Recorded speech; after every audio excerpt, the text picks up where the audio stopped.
Mi nombre es Carlos y hoy vamos a presentar nuestro proyecto de historia.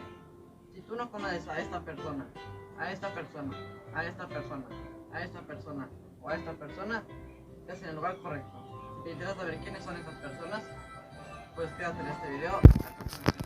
El equipo está conformado por Jessica Licey Chan, servidor Carlos G. González. Así que, comencemos.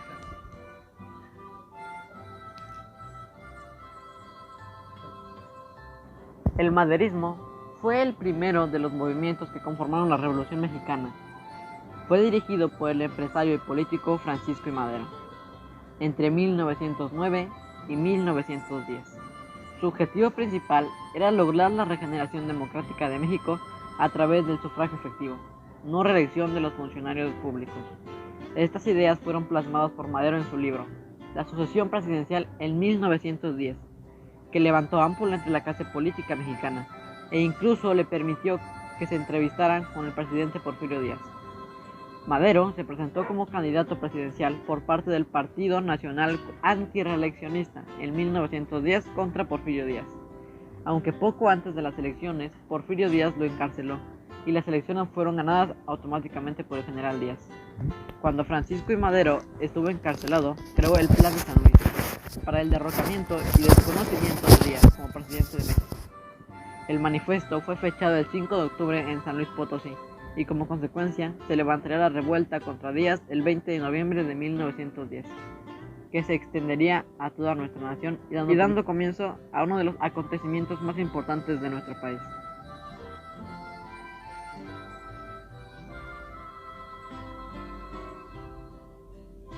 Así que ya tenemos a nuestro primer personaje importante de los 5 que les mencioné, el gran Francisco I. Madero y fundador del maderismo, como su nombre lo dice. Solamente nos quedan 4 personajes y yo habré cumplido mi palabra y estarán más informados. Los huertistas fueron la fracción partidaria e ideológica de la Revolución Mexicana, la cual se identificó y lideró por el general Victoriano Huerta. El término huertista nace con la caída de la Ciudadela y de la presidencia de Francisco I. Madero, y la entrada del general y nuevo presidente Victoriano Huerta. Los huertistas no nacen con la llegada de Huerta al poder, puesto que eran en su mayoría antiguos porfiristas, partidarios huertistas y conservadores del país que se veían con temor a la revolución.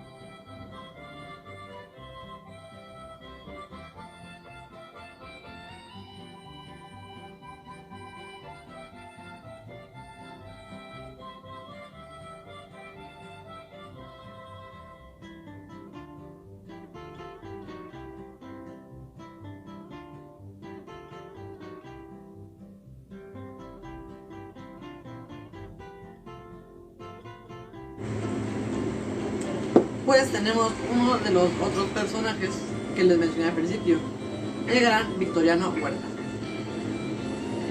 Además de ser muy inteligente, resultó que era muy traicionero. El gran Victoriano Huerta, además de ser muy inteligente, fue muy traicionero, porque, por ejemplo, él empezó siendo de Porfirio Díaz. De hecho, él acompañó a Porfirio Díaz en su viaje a Veracruz para después ser exiliado. Después se volvió a Leo de Madero, entre comillas, porque lo volvió a traicionar para crear el partido.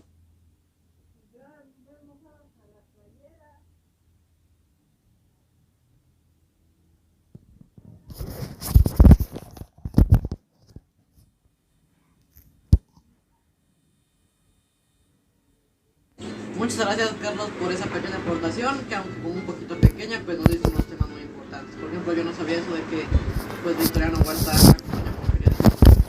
Pero sigamos con los demás temas porque todavía nos falta algo muy extenso. Nos quedan 3 personajes y pues mucho que descubrir. El movimiento constitucionalista fue la segunda etapa que abarcó de 1913 a 1917 de la Revolución Mexicana, dirigida por Venustiano Carranza y Álvaro Obregón, entre otros. La Revolución Constitucionalista surge como respuesta de parte de varios jefes revolucionarios como Venustiano Carranza o Pancho Villa, Francisco Villa, al golpe de Estado en contra de Francisco I. Madero organizado por Victoriano Huerta. Poco después surgen las diferencias entre los revolucionarios que participaron en el derrocamiento de Victoriano Huerta. Por un lado, los villistas y zapatistas, quienes apoyaban al gobierno emanado por la Convención de Aguascalientes y quienes iban a apoyar mutuamente con el Pacto de Xochimilco. Y por el otro lado, Obregón y Carranza, ambos pertenecientes al ejército constitucionalista. Luego de 2 años de lucha, Villa fue finalmente vencido en la batalla de Celaya y Emiliano Zapata también fue vencido por los constitucionalistas. Así que Carranza pudo afianzar su gobierno en Xalapan de Serra, Querétaro. Como ya vimos, el movimiento constitucionalista es demasiado amplio, pues es la segunda etapa de la Revolución Mexicana. No podemos extendernos mucho por cuestiones de tiempo, pero podemos observar a otro de los personajes importantes, que es Venustiano Carranza. En esta sección, o en esta parte, no va a aparecer el otro Carlos porque es muy hablador y, como ya dije, tenemos que hacerlo bastante rápido. Por eso es que estamos resumiendo tanto los temas. Se conoce como escena trágica al golpe de estado militar que tuvo lugar del 9 al 19 de febrero de 1913 para derrocar a Francisco I. Madero de la presidencia de México. La sublevación se inició en Ciudad de México, donde un grupo de disidentes, comandado por el general Manuel Mondragón, se levantó en armas y puso en libertad a los generales Bernardo Reyes y Félix Díaz, quienes estaban presos. Posteriormente, asaltaron algunas dependencias del gobierno y decretaron el estado de sitio. El general Lauro Villar defendió el Palacio Nacional, pero fue herido, por lo que Madero nombró en su lugar a Victoriano Huerta. Al paso de los días, se solicitó la renuncia de Madero y José María Pino Suárez, lo cual fue rechazado. El 17 de febrero, Gustavo A. Madero descubrió que Huerta estaba en arreglos con los opositores y lo llevó ante el presidente, quien no creyó sus palabras y lo liberó. Poco después, Huerta firmó un acuerdo, el Pacto de la Embajada, en la sede de la Embajada de Estados Unidos en México, con el apoyo del embajador Henry Lane Wilson, con Félix Díaz, en su calidad de jefe del Ejército Federal, consumado en su traición, destituyendo al presidente y al vicepresidente. Ese mismo día, Madero y Pino Suárez fueron arrestados y obligados a denunciar al día siguiente. El 19 de febrero, Victoriano Huerta fue designado presidente mediante una serie de maniobras ilegítimas, por lo que fue conocido como el usurpador. Aunque hay constitucionalistas como Felipe Tena Ramírez que argumentan que jurídicamente no hubo una usurpación, sino más bien una alta traición vía golpe de Estado, la revuelta culminó el 22 de febrero con el asesinato de Madero y Pino Suárez. Fue el primer y único golpe de Estado exitoso del siglo XX en México.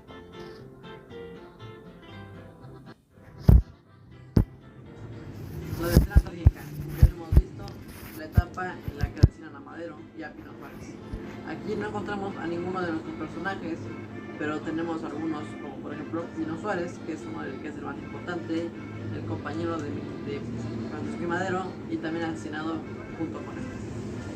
También tenemos a Gustavo Madero, entre muchos otros. Ahora bien, después de ver esto, sigamos con lo siguiente. Francisco I. Madero, hijo de una importante familia con negocios en la industria textil y ganado en Cahuela. Leyó la entrevista de James Krillman con Porfirio Díaz y pensó en presentarse a las elecciones y reformar a México. Como está delineado en su soberbio libro, La sucesión presidencial, en 1910, las inquietudes de Madero eran principalmente políticas. Él quería que el voto significara algo y que la gente se pudiera expresar libremente. No estaba sensibilizado sobre la necesidad popular de tener acceso a tierras para proveer para sus familias, ni tampoco estaba al tanto sobre la invasión de tierras de los campesinos por parte de grandes intereses agrícolas e industriales. No obstante, en esos días, su coraje para levantarse contra Díaz consiguió unir el país. Después de que Francisco I. Madero comenzara su rebelión contra el presidente Porfirio Díaz, Zapata reclutó a un grupo de hombres, quienes en mayo de 1910 habían capturado la ciudad de Cuautla, justo al norte de Anaculqui. Las fuerzas de Zapata usaron tácticas de la guerra de guerrillas y otros métodos para enfrentarse a las tropas gubernamentales. Zapata pronto descubrió que Madero, un hacendado, estaba mucho más interesado en restablecer los procesos democráticos que en la reforma agraria. Zapata rehusó desarmar a sus hombres y, por el contrario, huyó a las montañas para continuar su lucha por la tierra. Zapata continuó con su rebelión y el general Victoriano Huerta fue enviado para frenarlo, pero la violencia aumentó. Madero fue a Morelos para negociar con él, pero regresó a la Ciudad de México con las manos vacías. Huerta pasó los meses siguientes en persecución con los zapatistas. Como ya vimos en la vida de Madero, empezó una persona de, digamos, muchos ingresos, porque tenía una industria textil, además de toda su ganadería. Al leer la entrevista, pues él piensa que él podría arreglar en México, y en realidad tal vez lo podría haber logrado. Pero lo que pasa es que él solo pensaba en una clase social, y no puede haber un presidente bueno que solo ayude a una clase social. Eso es lo que molestó a los demás, y por eso se empezó la revolución. Porque unos querían ayudar a esta clase, otros querían ayudar a otra clase, y ninguno de ellos podía ponerse de acuerdo. Por eso es que estalló la guerra, la revolución, iniciando por Porfirio Díaz y terminando mucho más adelante, como veremos a continuación. Aún nos quedan 3 personajes por descubrir, y aún nos falta mucho tiempo que recorrer. Así que continuemos con lo que sigue. Se conoce como el Maximato al periódico histórico y político de México entre 1928 y 1934. Comenzó con el gobierno interino de Emiliano Portes Gil y finalizó cuando Lázaro Cárdenas asumió la presidencia. Su nombre se debe a la influencia política que ejerció Plutarco Elías Calles, 1877-1945. Fue un político y militar con el título informal de jefe máximo de la revolución. Luego de la revolución, México se debatió entre diversas tendencias políticas, cada una con hombres fuertes de la política local tirando de los hilos. El más importante de ellos fue Álvaro Obregón, militar que había participado en la Guerra Civil y que fue electo presidente para el periodo 1920 a 1924. Cuando la reelección no era posible como sucesor, logró hacer elegir a su delfín, Plutarco Elías Calles, que gobernó entre 1924 y 1928. En su gobierno proliferaron las iniciativas nacionales modernas. Se creó el Banco de México, se expandió la red de carreteras, se creó la primera línea aérea nacional, se fundó la escuela médico-veterinaria y numerosas rurales. Por otro lado, las tensiones entre el Estado y la Iglesia dieron pie a la Guerra Cristera de 1927. El expresidente Obregón tuvo enorme influencia en las políticas mexicanas de Calles y promovió una modificación de la Constitución Nacional para permitir una reelección. Así Álvaro Obregón fue reelecto en 1928, pero no logró asumir, pues fue asesinado en julio de ese año. Así las cosas, asumió el gobierno interino Emilio Portes Gil, 1928-1930, en el cual Calles fue un actor fundamental, llegando incluso a elegir a dedo los miembros de su gabinete.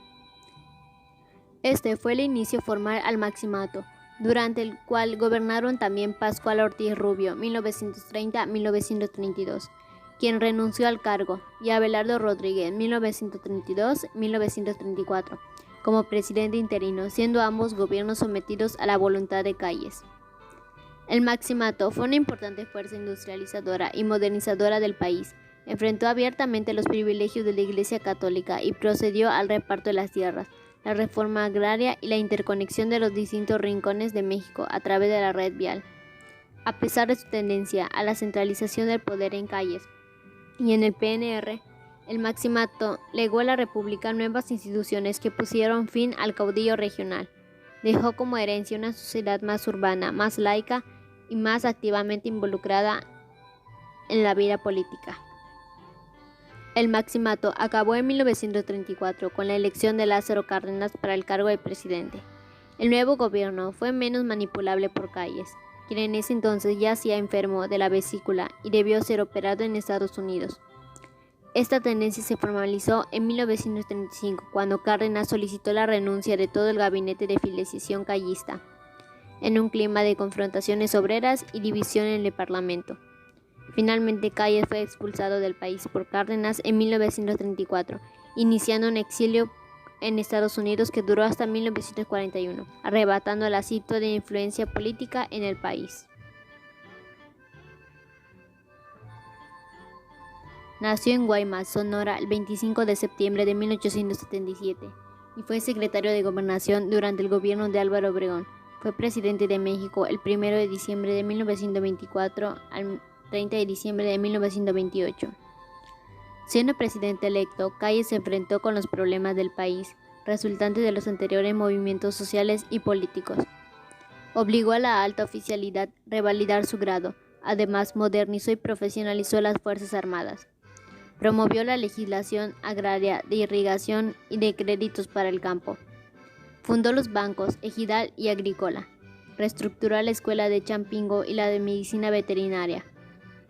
Repartió más de 3 millones de hectáreas a 3.000 campesinos. Tuteló la sindicalización. Expidió la Ley General de Pensiones Civiles a favor de los empleados federales y estimuló la creación y funcionamiento de cooperativas. Respaldó el movimiento obrero mediante la Confederación Regional Obrera Mexicana y el Partido Laborista. Durante su gobierno se construyó la carretera México-Puebla y se iniciaron la de México-Acapulco y la de México-Pachuca. Se terminó el ferrocarril El Sur Pacífico y se reorganizó el servicio postal, inaugurándose la primera línea de aéreo de correo, México-Tuxpan-Tampingo. Se estableció la comunicación telefónica con Estados Unidos y Gran Bretaña, y se realizaron leyes sobre las comunicaciones. Se creó la Comisión Nacional Bancaria, se expidió la Ley General de Instituciones de Crédito y se fundó el Banco de México, única institución autorizada para emitir moneda. En el periodo presidencial de Plutarco Elías Calles aconteció la llamada Guerra Cristera, debido a algunas fricciones entre la Iglesia Católica y el gobierno, por lo cual el clero católico realizó una campaña contra diversas normas legales, por lo que Calles expulsó a sacerdotes extranjeros y cerró locales religiosos, provocando una respuesta violenta por parte de los feligreses católicos y la jerarquía eclesiástica. La Guerra Cristera acabó en 1929. Plutarco Elías Calles rechazó las presiones de Estados Unidos contra el artículo 27 constitucional que reivindicaba la propiedad originaria de la nación sobre sus tierras y aguas. En 1927 reformó la Constitución para que Álvaro Obregón volviera a la presidencia, lo cual provocó protestas que fueron sofocadas mediante la violencia. Obregón fue electo presidente y unos días después de la elección fue asesinado en un restaurante de la Ciudad de México. El 4 de marzo de 1929, Plutarco Elías Calles fundó el Partido Nacional Revolucionario, PNR. Este partido nació de varios partidos políticos regionales. Mediante el PNR, Calles buscaba que las dispuestas por el poder fuera por la vía institucional y no por las armas, con lo que el partido fue controlado a todos los funcionarios públicos y sindicatos y organizaciones populares. Con Plutarco Elías Calles se inició la era institucional en la que él sería llamado jefe máximo de la revolución y aceptado como tal durante los periodos presidenciales de Emilio Portes Gil, Pascual Ortiz Rubio y Abelardo Rodríguez. A esta época se le llamó el Maximato, caracterizada por la intervención del expresidente en la vida institucional del país.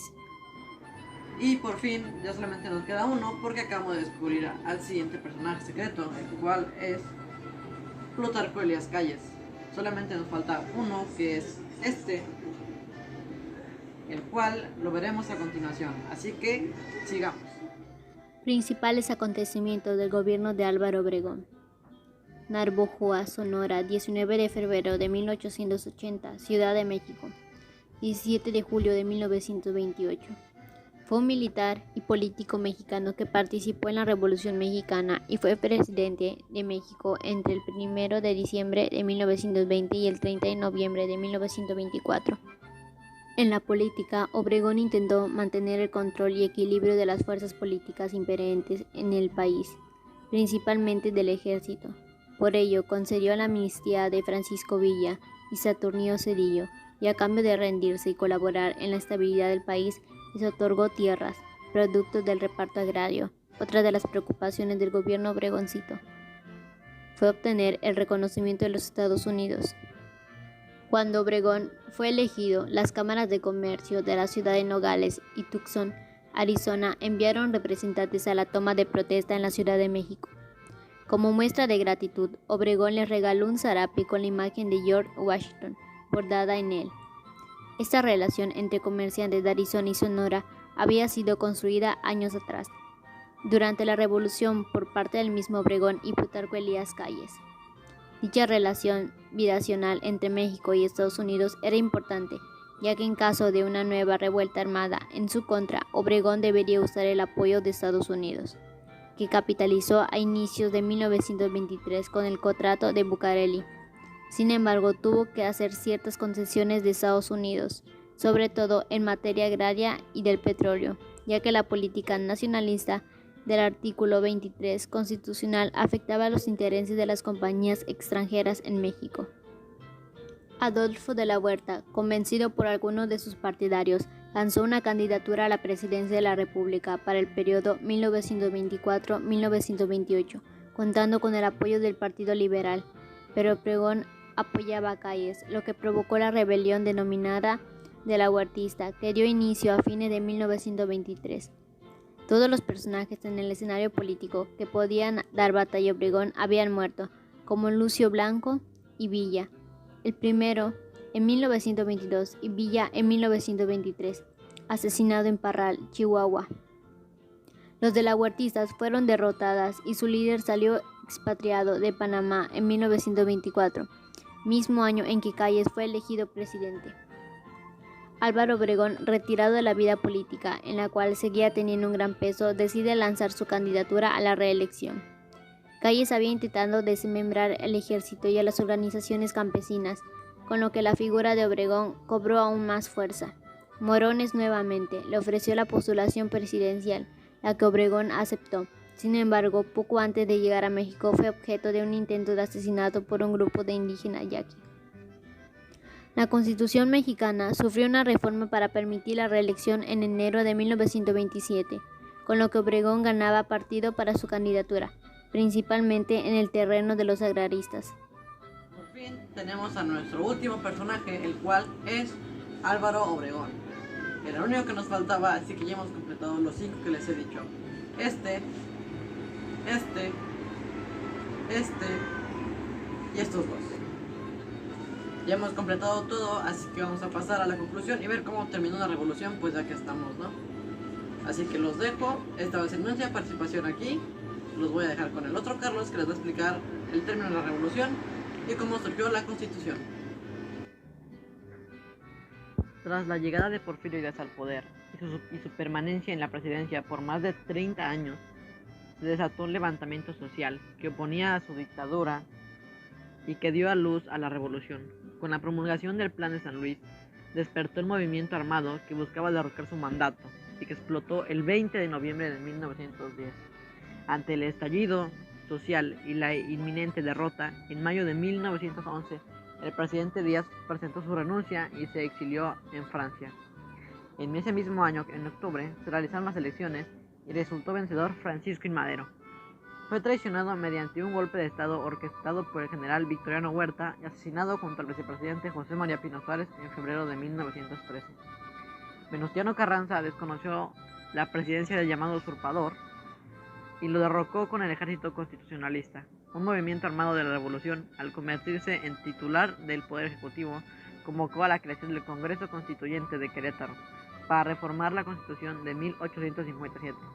La cual había sido modificada en múltiples ocasiones por el gobierno de Díaz para adaptarla a su proyecto de nación. Entre estas modificaciones se encuentra la reelección y la ampliación del periodo presidencial. Así fue acuñada la Constitución Política de los Estados Unidos Mexicanos de 1917, la cual está vigente y se conforma por 136 artículos, y en ella se recogieron demandas de los grupos que se levantaron en armas durante la Revolución. Además de incluir los derechos del hombre, se abordaron los derechos sociales, se decreta la no reelección, se ratifica la soberanía y la organización federal, se instaura la libertad de culto y de expresión y la enseñanza laica y gratuita. Con esta Constitución se da fin a la Revolución Mexicana.